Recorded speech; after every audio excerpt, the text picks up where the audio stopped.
पन्ना जिले के अजयगढ़ कस्बे में स्थित एक्सिस मैरिज गार्डन में 11 मई 2025 को विवाह कार्यक्रम के दौरान उस वक्त हंगामा खड़ा हो गया जब बाराती और घरातियों में पहले कहा सुनी और फिर झूमा झटकी शुरू हो गई। विवाद इतना बढ़ गया कि दूल्हे को बिना विवाह के ही लौटना पड़ा। इसके बाद लड़की पक्ष ने अजयगढ़ थाना में गुहार लगाई कि मांग के अनुसार दहेज नहीं देने पर बिना विवाह के बारात लौट गई है। अजयगढ़ थाना में लड़के पक्ष पर दहेज प्रथा का मामला दर्ज किया गया, लेकिन अब इस मामले में नया मोड़ आ गया है। फरियादी सोनू उर्फ पुरुषोत्तम साहू ने अपने भाई संतोष साहू के साथ अजयगढ़ थाना में उपस्थित होकर बताया कि 11 मई 2025 को मेरी शादी एक्सिस गार्डन अजयगढ़ में हिंदू रीति रिवाज से हो रही थी। रात करीब 11:30 बजे लगन के समय लड़की कम उम्र की लगी। परिवार के लोगों से पूछने पर 18 साल से अधिक उम्र बताई। साक्ष्य के तौर पर आधार कार्ड मांगा तो लड़की पक्ष के लोग गाली गलौज करने लगे। गाली देने से मना करने पर मारपीट की गई। काफी देर तक हंगामा चलता रहा। लड़की पक्ष के लोगों ने लड़के पक्ष वालों पर मांग अनुसार दहेज नहीं मिलने पर बारात वापस ले जाने के आरोप लगाए, जिस पर अजयगढ़ थाना में प्रकरण दर्ज किया गया। इसके बाद 13 मई 2025 को लड़के पक्ष के लोगों ने अजयगढ़ थाना पहुंचकर FIR दर्ज करवाकर निष्पक्ष जांच व सख्त कार्रवाई की गुहार लगाई।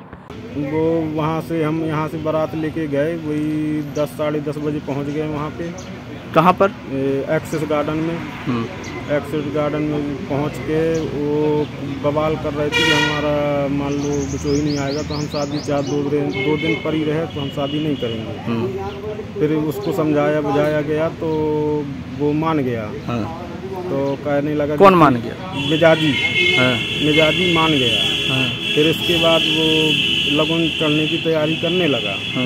लगन चढ़ रही थी तो लड़की को देखा तो उसकी उम्र हमको कम लग रही थी।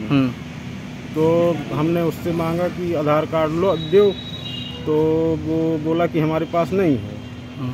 फिर इसके बाद जो है तो हमने कहा कि हमको लग रही है उम्र कम, तो हम शादी नहीं करेंगे।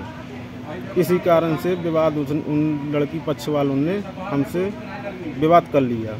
उन्हें दहेज का मामला आपको बताया कि दहेज न देने के कारण ये शादी नहीं हुई है, इसमें क्या सच्चाई है?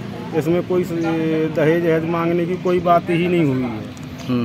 पूरा एक्सिस गार्डन का खर्चा और वो खाना पीना का खर्चा हमने उठाया था। अब बिटिया का भी खर्चा हमने उठाया था, उसका पहनने मान लो लहंगा का और सजने संवरने का, मेकअप का। अच्छा, तुम्हारे भाई की शादी हो रही थी, क्या नाम था भाई का? भाई का नाम था सोनू। अच्छा, और उनकी जो जिससे शादी हो रही थी उस बिटिया का क्या नाम था? रानी नाम था। अच्छा, वो नाबालिग थी इसलिए शादी रोकी गई थी क्या? नाबालिग थी इसलिए उससे शादी रोक दी गई। तो आज आप थाने में हैं, रिपोर्ट दर्ज कराई है क्या? जी, आज रिपोर्ट दर्ज करवाई है। क्या नाम है आपका? उसने मिजाजी ने लड़के को मार दिया तो उसका अंगूठा लग रहा है कि फ्रैक्चर है और मूड में सर में चोट दीवार में पटक दिया तो उसकी दीवार लग गई, वो सर में चोट हो गई। क्या चाहते हैं आप? इसमें हम कार्रवाई चाहते हैं कि हमारे पास हमें सच्चाई मालूम मिल सके, न्याय मिल सके, न्याय सच्चा मिल सके। दरअसल यह प्रकरण एक्सिस गार्डन अजयगढ़ का है, जहां पर कि 11 तारीख को उक्त गार्डन में 2 साहू परिवारों के बीच यह विवाद हुआ। उक्त दिन वर वधू का जब विवाह संपन्न होना था, दोनों ही पक्ष, जो कि एक पक्ष बहरवाड़ा गांव का है और एक सिंहपुर गांव का, जो वर पक्ष है वो सिंहपुर का, वधू पक्ष बहरवाड़ा गांव का है। इनके दोनों के संयुक्त कार्यक्रम रखा गया था, जिसमें कि उन्होंने यह शादी 11 तारीख को संपादित कराई जानी थी।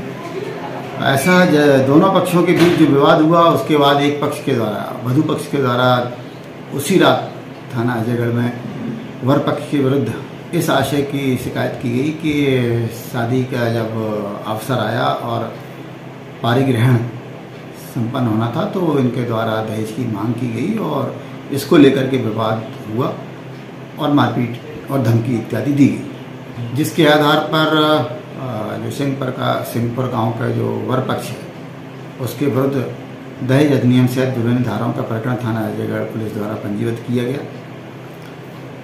इसके उपरांत 2 दिनों उपरांत जो वर पक्ष है उसके द्वारा भी थाना अजयगढ़ में पहुंचकर और घटना में उसे आई चोटों के आधार पर जो वधू पक्ष है उसके लोगों के विरुद्ध मारपीट, गाली गलौज और धमकी की रिपोर्ट दर्ज कराई गई है। दोनों ही प्रकरणों में अनुसंधान किया जा रहा है और ये फैक्ट फाइंडिंग की जा रही है कि आखिर घटना की वस्तुतः वजह क्या थी। जैसा कि वर पक्ष का कहना है कि शादी से पहले उनके द्वारा वहाँ पर वधू की उम्र पूरी न हो, मतलब वयस्क न होने के बाद सवाल उठाया गया और उसके आयु संबंधी प्रमाण दिखाने का आग्रह किया गया और जिस पर से विवाद होना वर पक्ष बताता है, लेकिन वधू पक्ष दहेज का प्रकरण बताता है कि दहेज मांग रहे थे और इसके कारण यह विवाद हुआ। दोनों ही प्रकरणों के में जो भी सच्चाई होगी, जो भी तथ्य पाए जाएंगे, वो अनुरूप कार्रवाई की जाएगी। जैसा कि आपने बताया कि वह शादी समारोह फिर स्थगित हो गया, शादी नहीं हो पाई है। विवाद की जो भी वजह है उसको फाइंड आउट करके और जो भी दोषी हैं दोनों ही पक्षों के लोग, उनके विरुद्ध दोषी अनुरूप कार्रवाई की जाए। पन्ना से संजय सिंह राजपूत की रिपोर्ट।